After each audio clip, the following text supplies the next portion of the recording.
സുരേഷ് ഏട്ടാ, what was really going to happen? So, what was the truth? ഒന്നും പറയാനില്ല മച്ചാമാരെ. തൃശ്ശൂരിനെ ഞാൻ കൊണ്ടുപോകുന്നു എന്ന് പറഞ്ഞപ്പോൾ ഇങ്ങനത്തെ ഒരു കൊണ്ടുപോകലാണ് കൊണ്ടുപോകാൻ പോകുന്നത് എന്നുള്ളത് സത്യമായി ഞാൻ വിചാരിച്ചില്ല.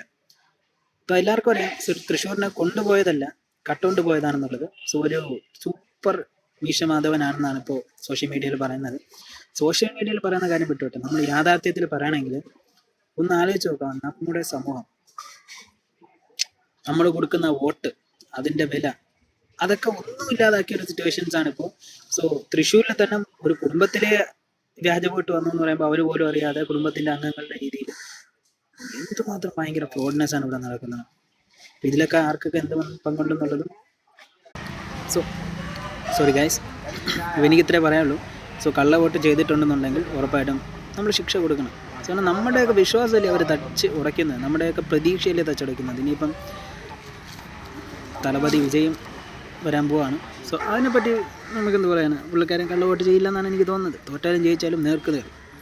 ഇവിടെ നട്ടലില്ലാത്ത ആൾക്കാർ വരുമ്പോഴത്തേക്ക് ഇതൊക്കെ തന്നെ സംഭവിക്കും. നമ്മുടെ ഇത്രയും കാലം ഭരിച്ചവരെ നല്ലത് ഏത് ചീത്തയെന്ന് നമുക്ക് പറയാൻ പറ്റില്ല. അപ്പോൾ ഇപ്പോൾ ഭരിച്ചുകൊണ്ടിരിക്കുന്നവരെ നല്ലത് ചീത്തയെന്ന് നമുക്ക് പറയാൻ പറ്റില്ല. ഭരിക്കാൻ വരുന്നവരിലും നല്ലത് ചീത്തയെന്ന് പറയാൻ പറ്റില്ല. അതാണ് സത്യാവസ്ഥ. പക്ഷേ ഇതിപ്പോൾ തെളിയാണെന്നുണ്ടെങ്കിൽ, കള്ളവോട്ട് ചെയ്തു എന്നുള്ളത് സത്യമാണെന്നുണ്ടെങ്കിൽ ഗൈസ് വി ആർ ഹെൽപ്ലെസ്. നമ്മുടെ സൊസൈറ്റിയെ മൊത്തത്തിൽ പണി കിട്ടിയിരിക്കുക.